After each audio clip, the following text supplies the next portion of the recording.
UPSC is very dynamic.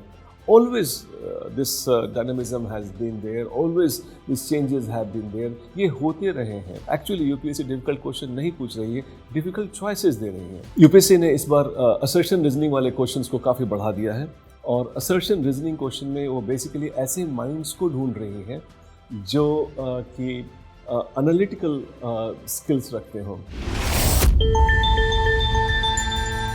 Hi, there is a common question which quite often people have been asking. In the recent time ये बहुत बड़ा प्रश्न बनता जा रहा है और लगभग हर दूसरा स्टूडेंट जो मुझसे मिलता है वो एक ही सवाल पूछता है कि सर ये ट्रेंड कितना बदल गया है. How much this trend has changed, and then that is a very common question that a lot of people are worrying.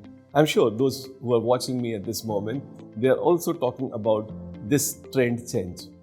देखो मेरे साथ एक ख़ास चीज़ जुड़ी हुई है जो शायद आपके साथ नहीं है. वो है मेरा इतने लंबे समय तक का इस सिस्टम के साथ जुड़ाव. आपने शायद अभी देखा है तो ये ट्रेंड एक बहुत बड़ा ट्रेंड लग रहा है बिकॉज आप इसके बहुत निकट हैं और संभवतः आप में से कुछ लोग इस ट्रेंड से प्रभावित भी हुए हैं. लेकिन अगर मैं अपने 3 दशकों को देखूं और उससे भी ज़्यादा समय हो गया उसको देखूं तो मेरे लिए कुछ ये बहुत ज़्यादा कुछ नया नहीं है. मैंने तो वो स्टेज भी देखा है जबकि एसए नहीं हुआ करता था, एसए आ गया. ऑप्शनल 2 हुआ करते थे, ऑप्शनल 1 हो गए.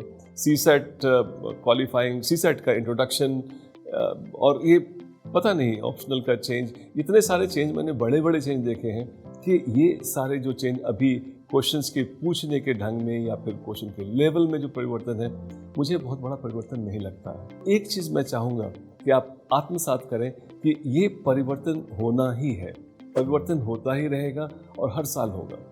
एक ख़ास बात यहाँ पर और जोड़ना चाहूँगा, अगर आप बहुत दिन से तैयारी कर रहे हैं, कई अटेम्प्ट दे चुके हैं तो आपके लिए परिवर्तन ज़्यादा प्रभावित करेगा. और अगर आप अभी तैयारी शुरू कर रहे हैं तो वैसी दशा में आपके लिए परिवर्तन तो कोई परिवर्तन नहीं है. In fact you should welcoming all those changes because UPSC is very dynamic.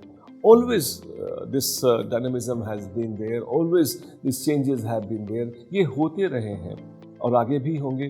तो be prepared for the dynamism. Be prepared for the change. और अगर चेंज के लिए आप तैयार हैं तो मुझे नहीं लगता कि आपको ज़्यादा चिंता होनी चाहिए. एक लॉन्ग टर्म पर्सपेक्टिव में देखेंगे तो ये चेंज नहीं है. करंट चेंज की अगर हम बात करें तो आप पाएंगे कि इसमें पीटी की बात की जाए खास करके तो उसमें आप देखेंगे सीसेट के जो लेवल ऑफ क्वेश्चंस हैं, स्पेशली द न्यूमेरिसी से बेस्ड क्वेश्चन है, उसके लेवल को थोड़ा सा ऊपर कर दिया गया है. बट चिंता इसलिए नहीं होनी चाहिए कि सबके लिए ऊपर किया गया है. बट मुझे जैसा पर्सनली फील हुआ है कि इस बार जो कॉम्प्रिहेंशन के सेक्शन थे उसमें थोड़ी सी और गिरावट आई है, मतलब वो थोड़ा आसान हुआ है. That is my personal feeling and I think you can also see how you have felt about it. You can always have your own opinion on this, but this is what I have felt. इसके अलावा UPSC मुझे लगता है कि PT के examination में जो change की खास करके हम बात करें तो वहाँ पर वो एनालिटिकल माइंड को अब ज़्यादा परिश्रय दे रही है बनस्बत के वैसे माइंड को जो सिर्फ फैक्ट बेस्ड थे.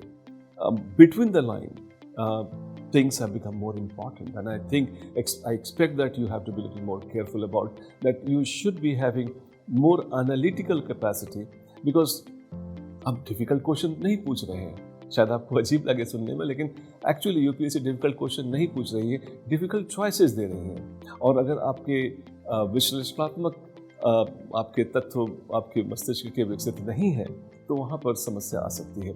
कोशिश करें, जैसे KG में हम हमेशा कोशिश करते हैं कि we give you the question in the manner at the level which UPSC is doing. तो उस लेवल पर, उस पैटर्न पे, उस पद्धति पर प्रश्न जहाँ पे एनालिटिकल आवश्यकता है वहाँ पे अगर आपने आपको तैयारी कर रखी है तो आपको चिंता करने की बिल्कुल ज़रूरत नहीं है. इसके अलावा एक और जो बड़ी चीज़ चेंज के रूप में मुझे दिखी है इस साल के पीटी के एग्ज़ाम में विशेष रूप से, वो ये है कि अब टेक्निक अब नहीं काम करती हैं. जो लोग होते थे, बहुत सारे टेक्निक्स आपको बहुत सारे वीडियोस मिल जाएंगे जिसमें बताते हैं कि ये करने से हो जाएगा, ये करने से हो जाएगा, ऐसे एलिमिनेट कर लो, वो कर लो. UPSC संभवतः उन वीडियोस को देखती हैं और उन्होंने उस टेक्निक वाली एलिमिनेशन की टेक्निक वाली जो ऑप्शंस थी उसको ख़त्म कर दिया है. कुछ अगर ऐसे कहा जाए एलिमिनेशन को ही एलिमिनेट कर दिया है. तो you have knowledge, you have information, you have analytical capacity, you can answer. If you do not have these, of course it's going to be difficult. UPSC ने इस बार assertion reasoning वाले questions को काफ़ी बढ़ा दिया है और assertion reasoning क्वेश्चन में वो बेसिकली ऐसे माइंड्स को ढूंढ रही है जो कि एनालिटिकल स्किल्स रखते हों। ऐसा नहीं कि आपके पास इंफॉर्मेशन है तो आप आंसर कर देंगे। इंफॉर्मेशन होने के बाद भी उसकी कैसी व्याख्या हो सकती है, उसके क्या क्या संभावित उसके आयाम हो सकते हैं, अगर उनको आप समझते हैं, you are in a better position to answer them. And that is where I would imagine that सिर्फ टेक्निक बेस्ड जो और इन्फॉर्मेशन बेस्ड जो एग्जामिनेशन था वो मेरे ख्याल में अब ख़त्म हो गया है। और KSG is like as UPSC is dynamic, KSG is also very dynamic. We have been constantly evolving at our own end and we have ensured that जिस पैटर्न पर UPSC के क्वेश्चंस आते हैं हम उसकी आपको प्रैक्टिस कराएं, और जब आप उस पैटर्न पर प्रैक्टिस करते हैं definitely you would have no difficulty. मेरे विचार से अगर इसको मोटे तौर पर समझा जाए तो जो डायनेमिज्म है UPSC में वो डायनेमिज्म चलती रही है, आगे भी चलती रहेगी। तो assuming that there is some change which is going to affect you and you alone, ऐसी बात नहीं है। आज भी 14,500 से ज़्यादा लोग PT पास किया है उन्होंने। UPSC को इन्हीं लोगों में से चयन करना है और प्लीज़ आप उन लोगों पर ध्यान न दें या खुद को वो वाली एक्सक्यूज़ न दें जिसमें आप कहें कि ट्रेंड चेंज हो गया था इसलिए मैं पास नहीं कर सका। बहुत सारे लोग, कई हज़ार लोग पास करते हैं ट्रेंड के चेंज होने के बावजूद भी।